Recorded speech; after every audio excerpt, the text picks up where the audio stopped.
Welcome to Defense Briefing. The content of the briefing includes the U.S. military's personnel crisis, India ex-Navy men get varying jail terms in Qatar, the Russian bakery making killer drones to support Putin's war, Qatar's balancing act in Gaza, the Ukraine-Taiwan trade-off, the U.S. military's personnel crisis, foreign affairs. The United States' transition to an all-volunteer military in 1973 has resulted in a shortage of qualified recruits due to a lack of investment in social welfare programs. Poverty, poor childhood nutrition, and a disconnect between the military and society have led to a depleted recruiting pool. This has become apparent at a time when the U.S. faces increased competition with China and Russia, highlighting the need for a strong military with highly skilled service members. To address this issue, the U.S. government needs to increase funding for nutritional programs for children, and the military should expand its outreach to high school students to provide an accurate understanding of life in the armed forces. By expanding the pool of eligible recruits and encouraging them to serve their country, the U.S. can repair military-civilian ties and attract top-tier talent. The switch to an all-volunteer force was meant to raise the military's morale and discipline. However, the decline in eligibility for military service is related to societal trends such as childhood poverty, obesity, and health problems. To rebuild the U.S.'s manpower, the government needs to invest in nutrition and education, expand the military's outreach, and reform the selective service. Childhood poverty increases obesity rates, so federal policymakers should offer free meals to all public school students to ensure they receive proper nutrition. Additionally, the government should collaborate with the Department of Education to establish middle and high school programs that teach critical skills needed in today's technology environment. The selective service system should also be expanded to include women, and the Junior Reserve Officers Training Corps should be expanded to all high schools to provide a better understanding of military service. The lack of eager and qualified potential soldiers leaves the U.S. military in a precarious position as it faces a challenging geopolitical environment. The government needs to invest in future recruits by addressing societal issues that hinder eligibility for military service. By doing so, the U.S. can strengthen its armed forces and rebuild the relationship between the military and society. India ex-Navy men get varying jail terms in Qatar. BBC. 8 former Indian naval officers who were previously sentenced to death in Qatar have now been given prison sentences of varying lengths. The men have 60 days to appeal the jail terms, and neither Qatar nor India have disclosed the specific charges against them. However, anonymous sources have claimed that the men were charged with spying for Israel. The court orders and details of the case have not been made public, and India has been issuing statements about the case, which has been seen as a diplomatic test for the government. The Indian government has referred to the men as employees of a private company, but they are widely reported to be former personnel of the Indian Navy. The Russian bakery making killer drones to support Putin's war. Financial Times. The Tambov bread factory in central Russia has been added to a U.S. blacklist for assembling small drones used by Russian troops in the invasion of Ukraine. The factory has become a symbol of the Kremlin's efforts to engage civilian industry in the production of military equipment, as the war increasingly dominates Russia's economy. The factory began assembling drones in February 2023 using a 3D printer that makes carbon frames, antenna, and camera holders. Most of the components are purchased online, allowing the factory to keep costs between RBS 25,000 $270 and RBS 50,000 per drone. Tambov now produces about 250 drones a month, as well as accompanying camouflage backpacks. War-related industrial output in Russia has risen 35% compared to the period leading up to the invasion of Ukraine in 2022, while civilian production has remained flat. Over 500 light industrial companies have switched to making equipment for the military, with output expected to be 4 times higher in 2023 than in 2022. Qatar's balancing act in Gaza. Foreign affairs. The role of Qatar in the current conflict between Israel and Hamas has come under scrutiny. Qatar has been engaged in high-profile efforts to mediate a truce between Israel and Hamas, negotiate deals to free civilian hostages, and evacuate foreign nationals from Gaza. Qatar has managed to maintain relations with both Israel and Hamas, acting as a mediator between the two. However, Qatar's support for Hamas has also drawn criticism, and there are concerns about its influence on the group. Qatar's relationship with Hamas has been beneficial for the country, giving it influence and status in the Middle East. However, it also carries risks, as Qatar's backing of Islamist groups has led to tensions with other Arab states in the past. Qatar's connections with both Israel and Hamas have allowed it to play a unique role in the conflict, but it now faces a dilemma as Israel vows to eliminate Hamas. Israel cannot allow Qatar to continue supporting the group, but Qatar's connections with Hamas make it an important player in any future negotiations. The United States and Israel must proceed with caution as they lean on Qatar for assistance with Hamas.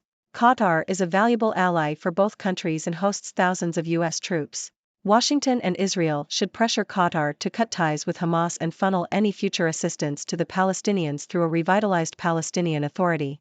However, in the short term, they need Qatar to pressure Hamas into acceding to another hostage deal. The priority should be securing the release of more hostages, and any criticism or forceful action against Qatar should be done discreetly. Once the hostage issue is resolved, the international community should condition Qatar's involvement in post-war Gaza on a change in its policy toward Hamas. The Ukraine-Taiwan trade-off. Foreign affairs. There is a growing debate over whether the U.S. should prioritize military aid to Ukraine or focus on deterring a Chinese invasion of Taiwan. Some argue that continued support to Ukraine is depleting resources that should be used to deter China, while others believe that supporting Ukraine is essential for showcasing resolve and maintaining the U.S.'s reputation as a steadfast ally. The article argues that both forms of credibility are important, but prioritizing one can undermine the other. Ultimately, the author suggests that policymakers should prioritize resolve and continue supporting Ukraine, while also working to improve capabilities and stockpile relevant weapons for Taiwan. The U.S. can address the limitations in the supply of weapons by shoring up its defense industrial base and enlisting the help of allies.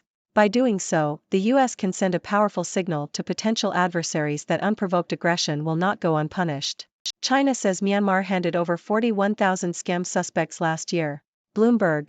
China has transferred 41,000 suspects involved in telecommunication scams to Myanmar, as part of its crackdown on illegal industries that have siphoned billions of dollars from victims. The number of transfers has increased by 10,000 since November. In addition, China arrested 79,000 suspects involved in illegal businesses related to cross-border scams. China has dispatched anti-scam task forces to work with authorities in countries including Thailand and the Philippines, and has arrested over 3,000 suspects.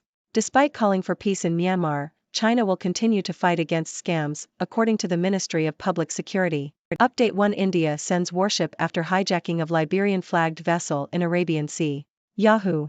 An Indian Navy warship has been deployed to assist a Liberian-flagged vessel hijacked near Somalia's coast. The MV Lila Norfolk, with at least 15 Indian crew members on board, sent a message on the United Kingdom Maritime Trade Operations portal saying 5 to 6 unknown armed personnel had boarded it on January 4. The Indian Navy has increased its surveillance of the Arabian Sea following a series of attacks in the region. Huawei teardown shows 5nm laptop chip made in Taiwan, not China. Bloomberg. Huawei's newest laptop, the Qingyun L540, is powered by a 5nm chip made by Taiwan Semiconductor Manufacturing Company, TSMC, according to a teardown of the device by research firm Tech Insights.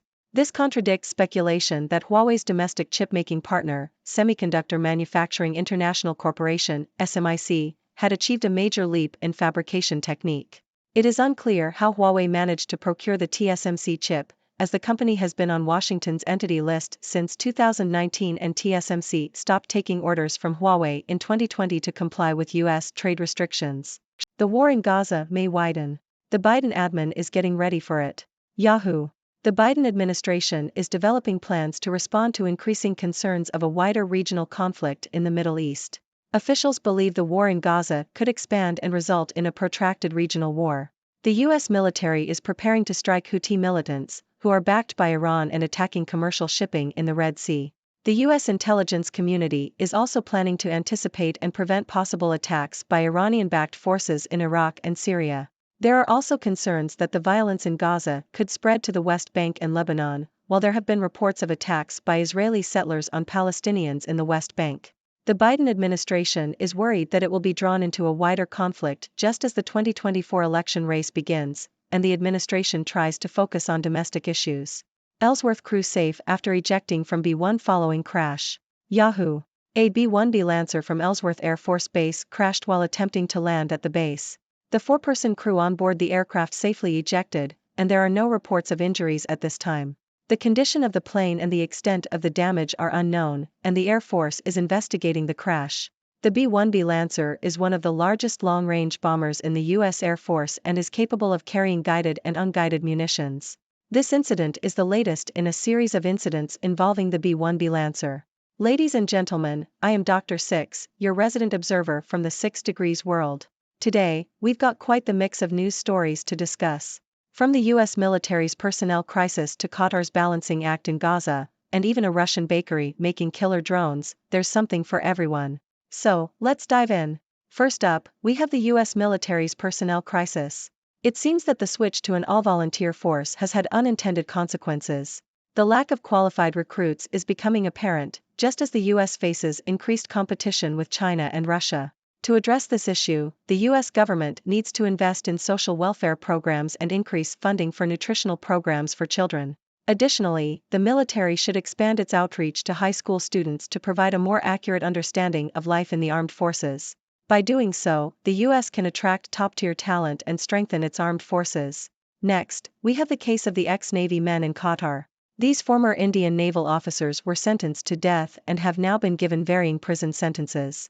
The specific charges against them have not been disclosed, but anonymous sources claim that they were charged with spying for Israel. This case has become a diplomatic test for the Indian government, as they navigate their relationship with Qatar. The details of the case are still murky, but one thing is clear: espionage is a serious offense, and the consequences can be severe. Now, let's talk about the Russian bakery making killer drones. Yes, you heard that right. The Tambov bread factory in Russia has been blacklisted by the US for assembling small drones used by Russian troops in the invasion of Ukraine. It seems that the war has taken over Russia's economy, with over 500 light industrial companies switching to making equipment for the military. The factory uses a 3D printer to assemble the drones, keeping costs low and production high. This is a prime example of how civilian industries can be mobilized for military purposes, but it also raises questions about the ethics of using technology for warfare. Moving on to Qatar's role in the conflict between Israel and Hamas. Qatar has been acting as a mediator between the two parties, but its support for Hamas has drawn criticism. The country finds itself in a delicate balancing act, as it tries to maintain relations with both sides. Qatar's influence and connections make it an important player in any future negotiations, but it also carries risks. The United States and Israel must proceed with caution as they lean on Qatar for assistance.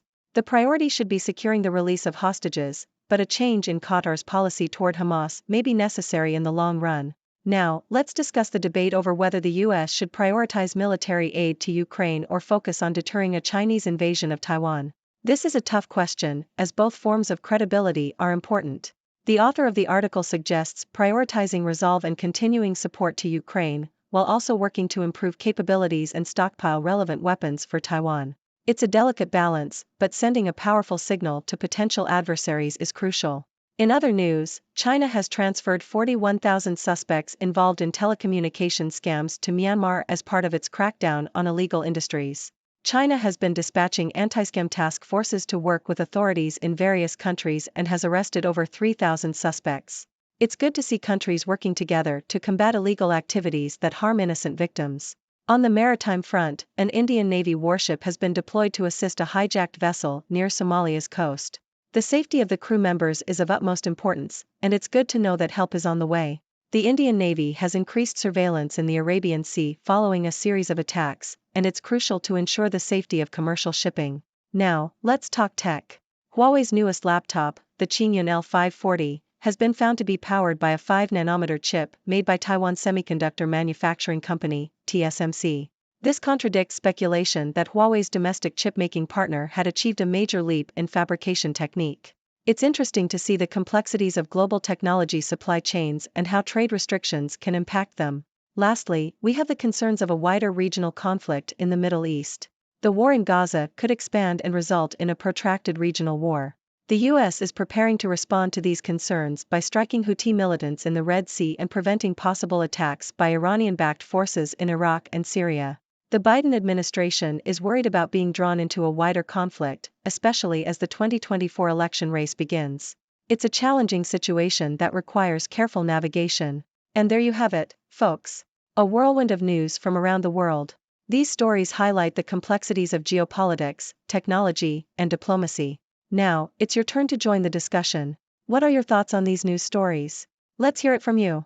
Thank you for tuning in. The content above showcases the latest briefing reports and analytical synopses, thoughtfully curated by the 6Do team. These insights stem from a wide array of reputable media outlets, think tanks, government sources, and specialized experts worldwide. We encourage you to explore these sources for a comprehensive perspective. Keep in mind that while the content may not always align with the official standpoint of 6Do Brief, it's not meant to be taken as absolute directives for decision making. Comprising seasoned media professionals, learned scholars, and accomplished scientists, the 6Do team embodies a trailblazing, fully independent media entity. To customize 6Do Brief to meet your professional needs, you have the option to subscribe to a diverse array of briefings on our website, 6dobrief.com. Regardless of your location, you can conveniently receive 6Do Brief via email.